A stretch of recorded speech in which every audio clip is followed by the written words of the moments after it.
Hello, welcome to Balaji education point. मैं आप सबका बालाजी एजुकेशन पॉइंट के यूट्यूब चैनल पे स्वागत करता हूं। बेसिकली गाइस, आज का जो वीडियो रहेगा वो वीडियो रहेगा 1 अगस्त के डेली करंट अफेयर्स के ऊपर। आज हम देखेंगे लगभग 20 ऐसी न्यूज जो आपके एग्जाम के लिए इंपॉर्टेंट है, प्लस उनसे जुड़ी हुई स्टैटिक जीके के important question. Hello, this lecture is presented by me. My name is Jatin Singla. Okay, अगर इस लेक्चर के रिगार्डिंग आपका कोई डाउट है तो आप मुझे मेल कर सकते हैं। मेरा मेल एड्रेस है jatinsinglajain@gmail.com। इसके अलावा आपको हमारा टेलीग्राम चैनल ज्वाइन करना है @बालाजी एजुकेशन पॉइंट। मेरी इस वीडियो और अन्य जो वीडियोस आती हैं उनका PDF आपको इसी टेलीग्राम चैनल पे मिलेगा। इसके अलावा इंस्टाग्राम के ऊपर मेरे साथ जुड़ने के लिए आपको लिंक ढूंढना होगा जतिन सिंगला 10103। यहां पर आप देख सकते हैं, ये मेरा इंस्टाग्राम हैंडलर है। चलिए लेते हैं आज की पहली news. Okay, there is a division called film division. ये मुंबई बेस्ड एक डिवीजन है जिसको हम बोलते हैं फिल्म डिवीजन। और हाल ही में भारत के दो आइकॉन हैं। ये एक का नाम है मुंशी प्रेमचंद जी और दूसरा है मोहम्मद रफी। इन दोनों के ऊपर एक डॉक्यूमेंट्री बनाएगी फिल्म डिवीजन। ओके, फिर से सुनिए, there is a division related to film called film division. और ये मुंबई बेस्ड डिवीजन है। भारत के दो आइकॉन हैं, एक है मुंशी प्रेमचंद जी और दूसरे हैं मोहम्मद रफी। ओके, इनके ऊपर एक डॉक्यूमेंट्री बनाई जाएगी। क्यों बनाई जाएगी? 31 जुलाई को मुंशी प्रेमचंद जी का 140th बर्थ एनिवर्सरी हुआ है, सेलिब्रेट किया गया है, और मोहम्मद रफी जी का 40th डेथ एनिवर्सरी होता है। इन दोनों आइकॉन को लेकर मुंबई बेस्ड फिल्म डिवीजन जो है एक डॉक्यूमेंट्री बनाने वाली है। क्लियर? क्वेश्चन कुछ बच्चों इस तरीके से आएगा, हाल ही में किस लिटरेचर से जुड़े हुए, याद रहे मुंशी प्रेमचंद जो थे वो एक लेखक थे, तो ये एक लिटरेचर से जुड़े हुए पर्सन थे। मोहम्मद रफी जो थे वो फिल्म इंडस्ट्री से जुड़े हुए शख्स थे। क्लियर? तो क्वेश्चन क्या आएगा, हाल ही में लिटरेचर से जुड़े हुए किस महान नायक की 140th बर्थ एनिवर्सरी मनाई गई है? तो वो है मुंशी प्रेमचंद। मुंशी प्रेमचंद, या फिर जिनको हम लोग उपन्यास के सम्राट भी बोलते हैं, या फिर बोला जाता है king among the novelist. Clear? अब देखिएगा, इनके ऊपर जो डॉक्यूमेंट्री बनने वाली है उसका नाम क्या आएगा? Premchand and Rafi we remember you. Premchand and Rafi we remember you, very very important.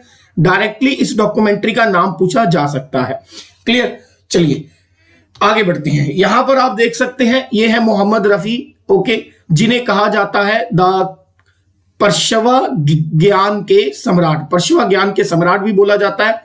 और मोहम्मद रफी के ऊपर जो डॉक्यूमेंट्री बनेगी उसे डायरेक्टर करेंगे कुलदीप सिन्हा। मुंशी प्रेमचंद, जिन्हें कहा जाता है उपन्यास के सम्राट, और इनके ऊपर जो डॉक्यूमेंट्री बनेगी उनके डायरेक्टर होंगे PC शर्मा। क्लियर होगी बात? ठीक है, बस आपको ये याद रखना है, भारत के दो आइकॉन हैं, एक है मुंशी प्रेमचंद जी और एक है मोहम्मद रफी। इनके ऊपर मुंबई बेस्ड डिवीजन ने, जिसका नाम है फिल्म डिवीजन, एक डॉक्यूमेंट्री पोर्ट्रेट करने वाला है। मुंशी प्रेमचंद जी की 140th बर्थ एनिवर्सरी होके गई अभी, और मोहम्मद रफी की 40th डेथ एनिवर्सरी होके गई अभी। इसके अलावा एक्स्ट्रा तौर पर आप याद रखेंगे मुंशी प्रेमचंद जी के द्वारा लिखे हुए कुछ इंपॉर्टेंट नॉवल, जिनमें से एक शायद आपने अपनी क्लास में पढ़ा हो, छोटी क्लासों में, गोदान।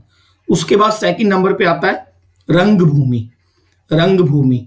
और थर्ड नंबर पे आता है प्यारे बच्चों Prem Ashram, Prem Ashram. Clear? Fourth number पे आता है बड़े घर की बेटी, बड़े घर की बेटी। ओके, ये कुछ इंपॉर्टेंट नॉवल है written by the Munshi Premchand ji itself, ये आपको जरूर याद रखने हैं। क्लियर?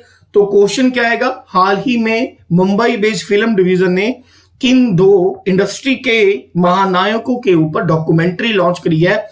वो है मुंशी प्रेमचंद जी एंड मोहम्मद रफी, और इस डॉक्यूमेंट्री का नाम क्या है? Premchand and Rafi we remember you. Clear? आगे बढ़ते हैं। नेक्स्ट न्यूज है आज की सबसे बड़ी न्यूज और सबसे इंपॉर्टेंट न्यूज है। ये न्यूज है मार्स मिशन से रिलेटेड। नासा अगर आपको पता हो, national aeronautic space administration, USA based ये एक एरोनॉटिक एजेंसी है, स्पेस एजेंसी है, और इसने अपना हाल ही में मार्स मिशन लॉन्च किया है। और नासा के द्वारा लॉन्च किए गए मार्स मिशन का नाम है, that is your Perseverance. Direct question आएगा। नासा ने हाल ही में अपना जो मार्स मिशन लॉन्च किया है उसका नाम क्या है, परसेवरेंस। इसके अलावा ये थर्ड मार्स मिशन है, वेरी वेरी इंपॉर्टेंट। पहला मार्स मिशन लॉन्च किया था हाल ही में यूएई ने, जिसका नाम था होप। सेकंड नंबर पर लॉन्च किया था चाइना ने अपना पहला इंडिपेंडेंट मार्स मिशन, और जिस मार्स मिशन का नाम था तियानवेन प्रथम।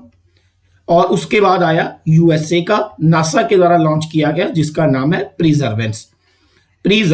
क्लियर? ओके। अब इसमें एक्स्ट्रा बातें क्या याद रखनी है मैं वो भी आपको बताता हूं। March 2020 mission, NASA's Mars rover Perseverance launch to seek the sign of ancient life. अब क्या है देखिए, पहले तो आपको इसके रॉकेट का नाम याद रखना है। जिस रॉकेट के थ्रू ये गया है उसका नाम है एटलस V541 रॉकेट। ये रॉकेट का नाम याद रखिए, या फिर एटलस 5 याद रखिएगा, ठीक है, एटलस 5। Okay, clear? ये अपने साथ 7 इंपॉर्टेंट कंपोनेंट लेके गया है। इसके अलावा मैं आपको बता देना चाहता हूं कि इस मिशन की खासियत क्या है, ठीक है। मार्स के ऊपर, मार्स प्लेनेट के ऊपर, जिसे आप रेड प्लेनेट भी कहते हैं, एक खास तरीके की टेरिटरी है, ठीक है, खास तरीके की टेरिटरी है।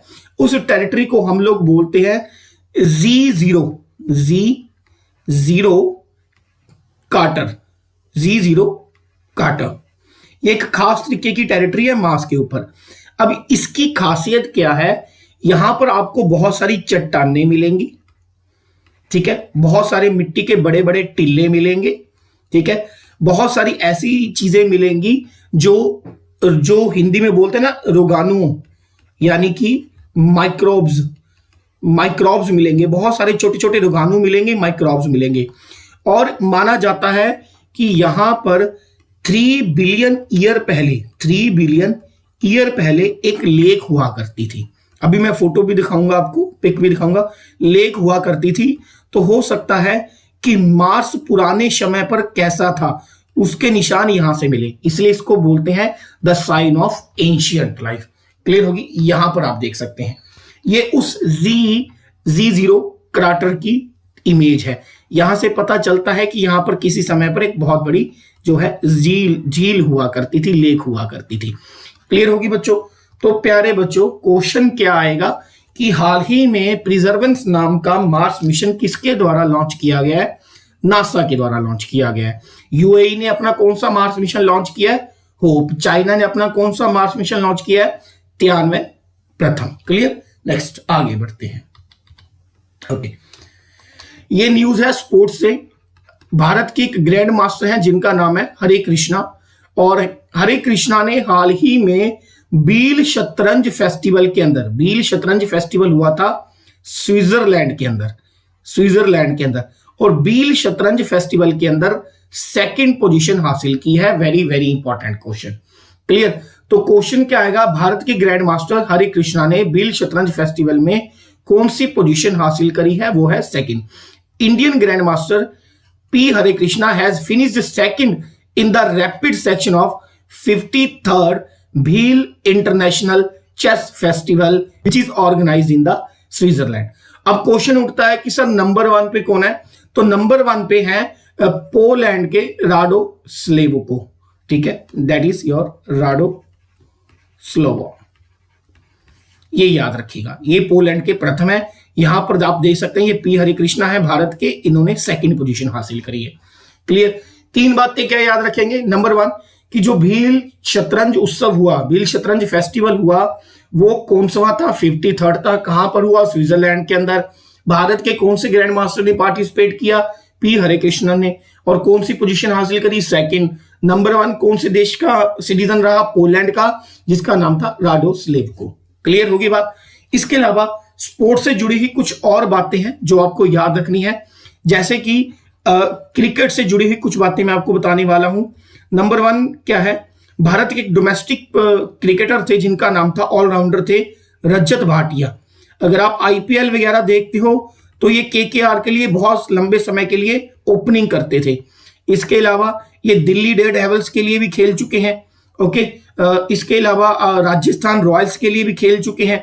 इन्होंने अपनी जो है रिटायरमेंट अनाउंस करी है, इन्होंने अपनी रिटायरमेंट अनाउंस करी है, ये याद रखिएगा। क्लियर। नेक्स्ट, इसके अलावा बांग्लादेश क्रिकेट टीम के एक बहुत तेज बॉलर थे जिनका नाम था काजी अनीक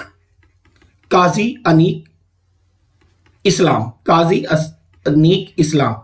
इनके ऊपर 2 साल का बैन लगा है और इनके ऊपर डोपिंग का चार्ज, यानी कि इलीगल तरीके से अपनी बॉडी की फिजिकल स्ट्रेंथ को बनाने के लिए जब आप कोई ड्रग लेते हो उसे डोपिंग बोलते हैं, ठीक है। तो इनके ऊपर चार्ज लगा है।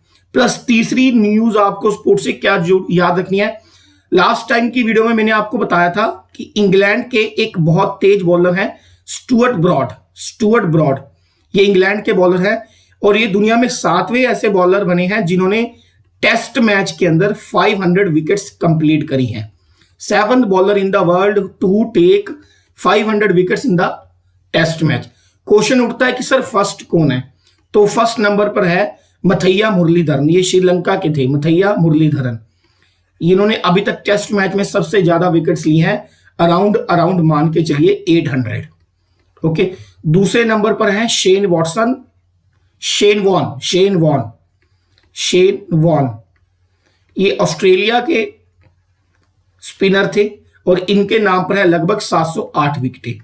और तीसरे नंबर पर हैं भारत के अनिल कुंबले, इनके नाम पे हैं लगभग 679 विकेट्स। और इस कैटेगरी में Stuart broad 7th new bowler बने हैं। क्लियर होगी बात, ठीक है। तो क्या न्यूज याद रखनी है, एक हरि कृष्णन ने 2nd नंबर पे आया है बील शतरंज उत्सव के अंदर, बील शतरंज फेस्टिवल के अंदर। इसके अलावा रजत भाटिया ने रिटायरमेंट ली है। बांग्लादेश के तेज बॉलर हैं काजी अनीक इस्लाम, इनके ऊपर 2 साल का बैन लगा है डोपिंग की वजह से। स्टुअर्ट ब्रॉड जो इंग्लैंड के फास्ट बॉलर हैं, ये 7वें ऐसे बॉलर बने हैं वर्ल्ड के अंदर जिन्होंने 500 विकेट्स कंप्लीट करी हैं टेस्ट मैच के अंदर। नंबर 1 थे मथैया मुरलीधरन और भारत के अनिल कुंबले 3rd नंबर पे हैं। आगे बढ़ते हैं प्यारे दोस्तों। ओके, अब क्वेश्चन कुछ इस तरीके से आएगा रजत भाटिया के ऊपर। Rajat Bhatia announced his retirement from the which sports, तो ये था क्रिकेट। क्लियर। या फिर यहां पर ऐसे भी आ सकता था कि Rajat Bhatia who recently announced his retirement belongs to which sports, that is cricket. Next लेते हैं। नेक्स्ट न्यूज है आपकी डिफेंस से जुड़ी हुई। इसमें क्या है, defence institute of advance technology, जिसे हम लोग कभी कभार DIAT भी बोलते हैं, defence institute of advance technology. इन्होंने एक खास तरीके का बेड लॉन्च किया है और उस बेड का नाम है आश्रय, दैट इज आश्रय। ओके, टू कॉम्बैट कोविड-19 से लड़ने के लिए डाइट यानी कि defence institute of advance technology के द्वारा एक खास तरीके का आइसोलेशन बेड लॉन्च किया गया है जिसका नाम रखा गया आश्रय। ठीक है, ओके। और अब इसकी खासियत क्या है, ये जो बेड है बहुत ज्यादा चीप रेट पे है एज कंपेयर टू जो दूसरे बेड्स होते हैं कोविड-19 के पेशेंट्स के। ठीक है, आपको 1 लाख रुपए के अंदर ये 10 बेड्स मिल जाएंगे। और अगर आप होम क्वारंटाइन है, घर पे भी अपने आप को कोविड-19 की वजह से क्वारंटाइन करना चाहते हैं, तो इसका कॉस्ट सिर्फ आपको 15,000 रुपीज आएगा। तो क्वेश्चन क्या आएगा प्यारे बच्चों, हाल ही में defence institute of advance technology के द्वारा जो आइसोलेशन बेड लॉन्च किया गया है कोविड-19 को रोकने के लिए या उनके पेशेंट को ठीक करने के लिए, उस बेड का नाम क्या है, दैट इज आश्रय, दैट इज आश्रय। Very very important. नेक्स्ट हमारी जो यूनियन कैबिनेट है उन्होंने MOU अप्रूव्ड किया है और ये MOU हुआ, MOU यानी कि मेमोरेंडम ऑफ अंडरस्टैंडिंग इंडिया और जिम्बाब्वे के बीच में। आई होप अगर आप क्रिकेट देखते हो तो जब हम छोटे थे जिम्बाब्वे के साथ बहुत क्रिकेट मैच हुआ करते थे। अब ये जो MOU साइन हुआ है इंडिया और जिम्बाब्वे के बीच में, ये MOU साइन हुआ है traditional system of medicine and homeopathy को लेकर। हमारी जो ट्रेडिशनल वेज हैं मेडिसिन बनाने के, जैसे कि होम्योपैथी हुआ, इन दोनों के बीच में एक MOU साइन हुआ है। ठीक है जी, तो क्वेश्चन क्या बनेगा, हाल ही में इंडिया ने किस कंट्री के साथ अपनी ट्रेडिशनल मेडिसिन के सिस्टम को, जानकारी को साझा करने के लिए एक एमओयू साइन किया, वो है जिम्बाब्वे।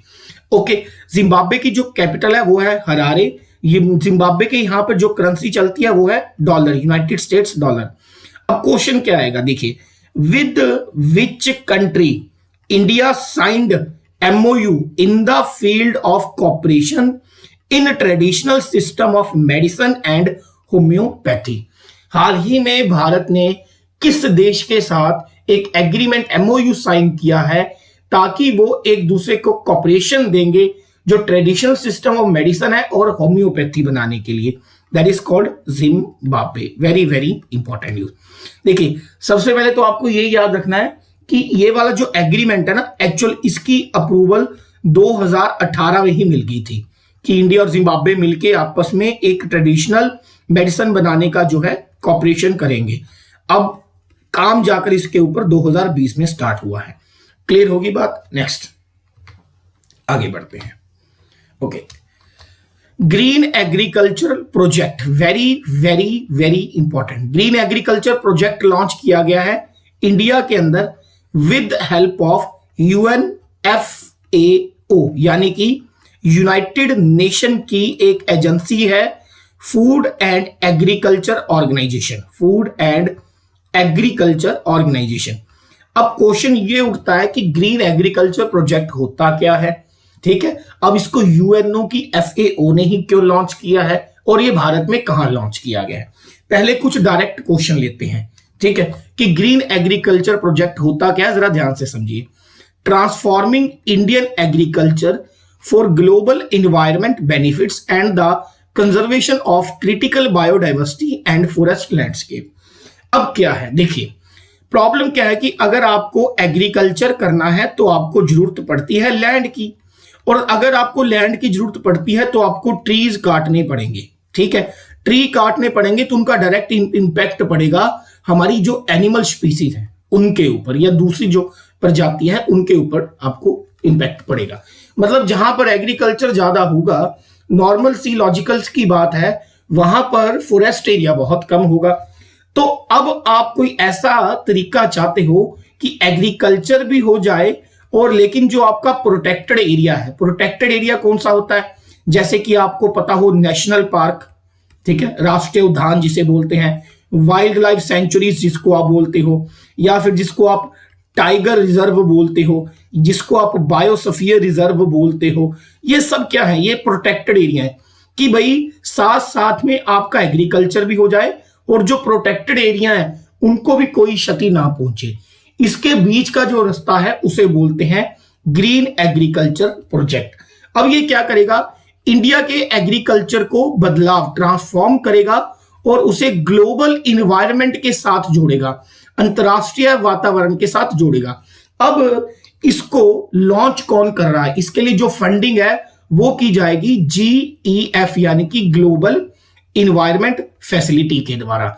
और ग्लोबल इन्वायरमेंट फैसिलिटी किसके अंडर काम कर रही है, किसके साथ काम कर रही है, FAO यानी कि फूड एंड एग्रीकल्चर ऑर्गेनाइजेशन।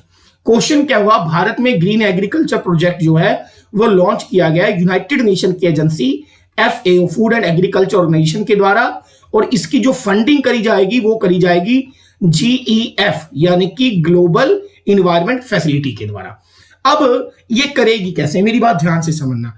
इन्होंने भारत के अंदर 5 ऐसी स्टेट्स को चुना है और उन 5 स्टेट्स के अंदर ऐसे एरियाज को चुना है जो प्रोटेक्टेड है। प्रोटेक्टेड मतलब या तो वहां पर कोई नेशनल पार्क होगा, वाइल्ड लाइफ सेंचुरी होगा, टाइगर रिजर्व होगा, और उन्हीं के साथ एक ऐसा एरिया चुना है जहां पर वो एग्रीकल्चर कर सकते हैं।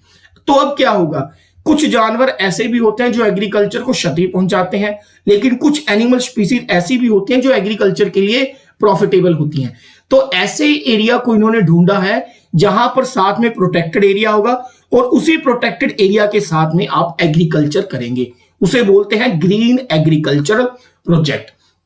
अब ये 5 स्टेट कौन कौन सी हैं, मध्य प्रदेश, मिजोरम, उड़ीसा, राजस्थान एंड उत्तराखंड। मध्य प्रदेश के अंदर जो चंबल का इलाका है, प्रोटेक्टेड एरिया है, वहां पर यह प्रोजेक्ट लगाया जाएगा। मिजोरम का डंपा वहां पर ये डंपा जो है एक वाइल्ड लाइफ सेंचुरी है, वहां पर लगाया जाएगा।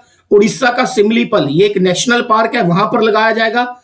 राजस्थान का एक नेशनल पार्क है, that is desert national park, ये वहां पे लगाया जाएगा। उत्तराखंड में है Corbett Rajaji national park, Corbett Rajaji national park है, वहां पर लगाया जाएगा।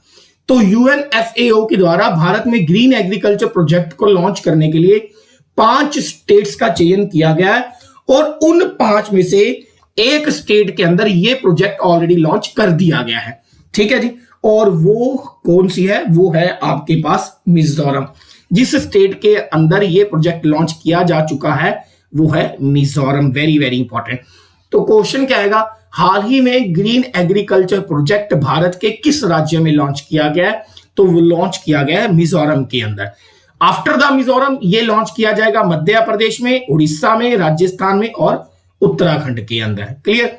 State where the project is launch and implement the project will be boost agriculture sector in the state and it is fund by the global environment facility. Clear? बस 5 बातें याद रखो कि भारत के अंदर ग्रीन एग्रीकल्चर प्रोजेक्ट लॉन्च किया गया FAO के द्वारा और ये 5 स्टेट्स में लॉन्च किया जाएगा। पहली स्टेट जहां पर ये लॉन्च ऑलरेडी कर दिया गया वो है मिजोरम। इसकी जो फंडिंग है वो किसके द्वारा आएगी? ग्लोबल इन्वायरमेंट फैसिलिटी के द्वारा। क्लियर होगी बात? आगे बढ़ते हैं। ओके, यहां पर आप देख सकते हैं कि किस प्रोटेक्टेड एरिया का कितना एरिया है। ये थोड़ी सी अखबार की कटिंग लगाई है मैंने, तो थोड़ा सा धुंधला आपको दिखेगा। जैसे कि आपको बताया मध्य प्रदेश का चंबल है, इसमें लगभग 97,982 हेक्टेयर का एरिया कवर किया जाएगा। ठीक है। मिजोरम का डांपा नेशनल पार्क है, इसका 1.5 लाख हेक्टेयर एरिया कवर किया जाएगा। ठीक है। उत्तराखंड का कॉर्बेट राजाजी नेशनल पार्क है, लगभग 3.24 लाख हेक्टेयर का एरिया कवर किया जाएगा। ठीक है। उसी तरीके का राजस्थान का डेजर्ट लैंडस्केप है जिसमें 6.74 लाख हेक्टेयर एरिया कवर किया जाएगा। सबसे ज्यादा एरिया जो ग्रीन एग्रीकल्चर प्रोजेक्ट के अंदर कवर किया जाएगा वो है राजस्थान। क्लियर होगी बात? Okay, next. यहां से कुछ क्वेश्चन हम लोग जो हैं प्यारे बच्चों एमसीक्यू की फॉर्म में लेंगे। Which is the first state in India where green agriculture project is launched and implemented? That is called Mizoram. Okay, next. There is ये न्यूज है ओबिचुरी से। ओबिचुरीज मतलब जिनकी डेथ हुई है। आपको मैं हमेशा बताता हूं जब भी ओबिचुरीज पे क्वेश्चन आता है तो उनका प्रोफेशन पूछा जाता है। Sonam Tshering Lepcha who passed away recently belong to which profession? ये कोई ऐसे वैसे पर्सन नहीं थे, ये एक फोक सिंगर थे। ठीक है, ये एक फोक सिंगर थे और आप याद रखिए इनका जन्म हुआ था वेस्ट बंगाल में, वेस्ट बंगाल के रहने वाले थे। ठीक है। इनको एक अवार्ड भी दिया जा चुका है और उस अवार्ड का नाम है Padma Shri award. That is Padma Shri award से भी इनको नवाजा जा चुका है और ये थे एक फोक सिंगर। भारत के 4 अवार्ड हैं जो जिनको हम सिविलियन अवार्ड बोलते हैं। ठीक है, सबसे टॉप पे होता है, सबसे हाईएस्ट सिविलियन अवार्ड है भारत रत्न, भारत रत्न। ओके, दूसरे नंबर पर आता है आपके पास पद्म विभूषण, पद्म विभूषण, और तीसरे नंबर पर आता है पद्म भूषण, पद्म भूषण, और fourth last but not the least Padma Shri, Padma Shri. ये भारत के 4 सिविलियन अवार्ड हैं अकॉर्डिंग टू ऑर्डर। नंबर 1 पे होता है भारत रत्न। नेक्स्ट। ओके, आपको आज का लेक्चर कैसा लगा? वीडियो को शेयर जरूर करिएगा, लाइक जरूर करिएगा। Thank you so much.